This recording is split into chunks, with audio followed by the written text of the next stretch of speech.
Alrighty, let's rock and roll. All right. So guys, we are live here at CapCon, which is the conference that Greg and I met through. It's where a lot of this stuff started 2 years ago. Well, it started before 2 years ago, but we met at this conference 2 years ago. And a lot of the things that we've been working on have been coming together since then. So this is a shorter episode, guys, but we wanted to share some of the takeaways from this conference. A lot of absolute killers speaking, sharing. And so this is a good mental note for what we've taken away, and also just a chance to share it. So Absolutely. I'll jump in. yeah. All right. So I have never been in a room that I know of with so many people who have created 9-figure businesses, $100 million plus businesses. And what this did for me is I realized that I think everybody subconsciously has a number in their subconscious about like money beyond that number. It feels fake. Like there's no context to it. It's like monopoly money, right? So a lot of people, just the world I live in, like a couple $1 million feels real. Like I understand what that looks like. I've seen many people get there. I have context around that. But when people come in and start talking to me about a $300 million business, like it's just, it doesn't feel real. It feels fake. And so what I realized is that in my head, if I was like growing a business, if you grew the business to the number that all of a sudden felt fake, like if you were not able to normalize that during the growth, then what that would cause is an immediate switch into scarcity mode. And you're like, oh my God, pull the chips off the table, right? Like I built a $2 million business. That's so awesome. I'm gonna sell it, destination reached. But we met so many speakers in the last couple of days who got to that point and had a vision for something bigger and then just kept going to 100 million, 200 million, 300 million. And it was totally normal for them because that was in alignment with the thing that they intended from the beginning, right? They didn't have that same limitation. So realizing that subconscious like limiting switch existed in my own head and that it probably exists in everybody else's head made me realize that if I'm trying to help people to achieve great things, I need to have awareness about that in myself and in others. Because think about this, if somebody's subconscious limiter is $10,000, how the heck are they going to build anything big? They're going to get to that number and immediately freak out, want to pull their chips off the table, cash in. They'll never get higher than that number. So we need to understand what that number is in our head and be able to push it far out if we want to grow something big and meaningful. So that was like a huge takeaway for me. That was worth the price of admission for the entire conference. Yeah. And I want to make this a little more practical and talk about some of the specific examples. So, like Greg said, being in the room with 9-figure entrepreneurs it can be hard to conceptualize what that is, but these are people who have built brands. So one of them is the brand Smart Sweets, which is the healthy sort of sugar-free candies, gummies that are in Costco. They're everywhere now. And the woman who built this, I think she was early 20s when she started it, and in a matter of 4 years took this brand from $0 in her kitchen to selling the brand for $360 million. And that sounds insane, but then this young woman, she gets up on the stage and she shares literally the stuff we talk about on this podcast, which is having an idea, starting out, getting traction, but then taking it to some of these like, ungodly is the wrong word because there's nothing wrong with it, but Right. to some of these numbers that sound absolutely unbelievable. And yet there we are in the room hearing her tell the story of having an idea, having a why, which was, solving some of these sugar issues without getting rid of the, candy experience, and being able to hear someone say just almost nonchalantly that the carrying out of that mission simply allowed her to hit that number. It was not I don't think she even talked about having a number as a target. It was more that the mission of the brand was the target. Yeah, was to was to replace sugar snacks with sugar-free snacks.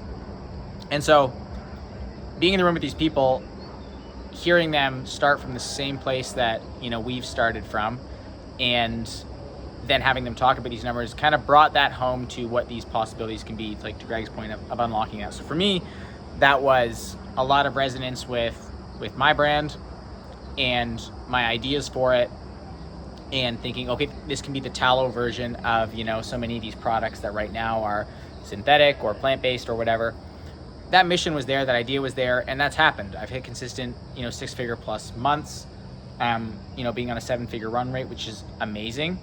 But hearing someone else, you know, speak these other numbers was kind of this unlock where it's like, numbers can almost be like a little bit of a prison. They can be good targets, but they can be these mental blocks where you're not going to plan past, you know, maybe it's 10K a month for you, maybe it's, you know, 100K with your brand, whatever it is. You might not be able to cast a vision past that if you're holding these numbers up as like, almost like idols, I guess. I don't know, it's weird. Right. So, same thing for me, that one talk where, you know, she scaled so fast, just opened up a new door of possibility that is definitely in range. Yeah. I want to share another like kind of more tactical one, which is, and something that's been helpful for me, which is a lot of these successful brand builders talked about doubling down on what works. There was a lot of talk of different strategies in terms of what's working in e-commerce right now with TikTok Shop, which is definitely something that's exciting. And a lot of the hype was around that. And so that was brought up as in many ways, the opportunity was TikTok Shop and Amazon and using TikTok for traction for brands. Now, I'm kind of an exception to that because I'm using Facebook ads. I'm running paid traffic to a Shopify site. Have yet to launch on Amazon. And so... And a lot of these people running 9-figure brands said they could never get that to work for them. Yeah, which is interesting as well. Funny. Which is interesting as well.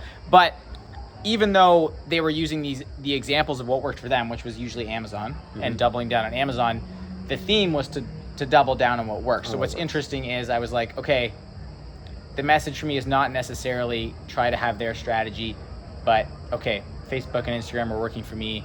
How can I do more of that? These two products are working for me, or this one product's working for me. How can I do that? The Logan, I think his name was, runs I think it's a 9-figure brand as well, probiotics on Amazon. And I think he said something like, you can get to $100 million with one product, which was just wild to hear. And this is just another example of the limiting beliefs we set up around maybe what our product to do or can do. So to hear these people speak those like examples, but then also like, yeah, you know, double down, triple down on what is working, and that can probably take you farther than you think. Yeah, 100%. That was the big one, honestly. Hearing the founder story. I'm trying to think of another like solid takeaway that I had. One of them was just how operations and systems don't need to be complicated. You can get very tactical, which was the other Ryan's talk, which was instead of getting overwhelmed by systems, basically just look at the processes you need to go through when a trigger event happens, which is either a sale being placed. It could be, you know, if you're making your product from start to finish. And just the question was, trigger event, what's next? Literally create a path for that, and then find out whose responsibility is for each of those events. So operations for me are not a total mess, but a challenge right now. And so simplifying some of these things was another solid takeaway for me. Yeah. And the entire theme of this entire conference has really been that entrepreneurship, especially online entrepreneurship, can be very, very lonely and isolating, right? We're behind a computer all day. Our customers are, you know, on the other side of a screen somewhere. And so we can kind of lose that human connection. But the thing that makes business work really well is the human connection. Not only the founder with the customers, but also founder with vendors, suppliers, and with peers, right? Instead of competitors, how can we be collaborators? There were a couple of stories told about some of these brands who scaled very, very quickly, got access to debt financing very quickly. And instead of just like filling out an online application and sending it to the bank and waiting whether they said yes or no, like these people would build personal relationships with with the loan officer at their bank. And because these, even though it's an institution, there's still people making decisions. So if you really lean into relationships in all areas of your business, not only is it a cheat code to do better and go faster, but it makes it more enjoyable. Like it makes it tolerable when it would otherwise suck. Yep. It makes it enhances the fun and excitement when things are going well, if you get to share this with other people. So again, major takeaway, because this is not how a lot of us operate our online businesses. We're kind of like locked in a room. Maybe we got a window, maybe we don't, but we're just in there all day and not being a part of the world that we want to serve. And like that is the unlock, is lean into the relationships. Yeah. So we've talked about on other episodes, literally if you're starting from absolute zero and you're trying to get a client, outreach methods, things like that. But I think what we've always come back to is, a relationship, it's way easier to pitch if someone knows, likes, and trusts you. And so, you might not have to look as far for that as you need to, but that ends up being the connection. It ends up being usually more opportunity. That's at like the very ground level, but then we're hearing this 9-figure founder say that, when she was trying to get into Target, she's sending emails and all this.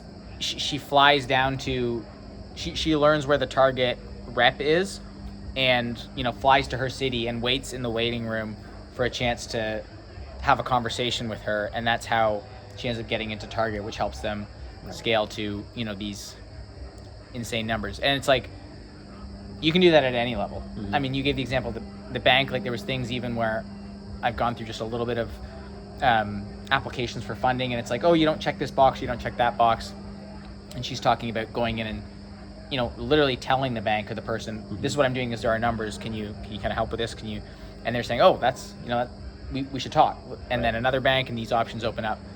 But that all came from not being like siloed in on your laptop. Right. And this is reminding me also of there's a time to grind on your laptop and be focused in doing those things, but also availing yourselves of the opportunities, these events. Maybe this will be the final one for me, but last year I had a freelancing business, but I did not have a brand. This year I have a brand that's hit $1 million run rate, and hearing these stories, I'm thinking, okay, now I have experience, I can take what they're saying, and it resonates even more deeply because I have the context and the experience to, okay, if I can hit this level, what's the next level?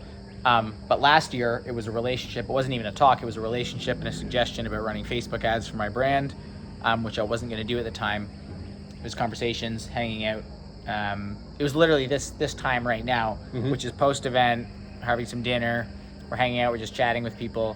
It was in that context that I met someone who, why don't you run some Facebook ads? Started doing that, changed my life.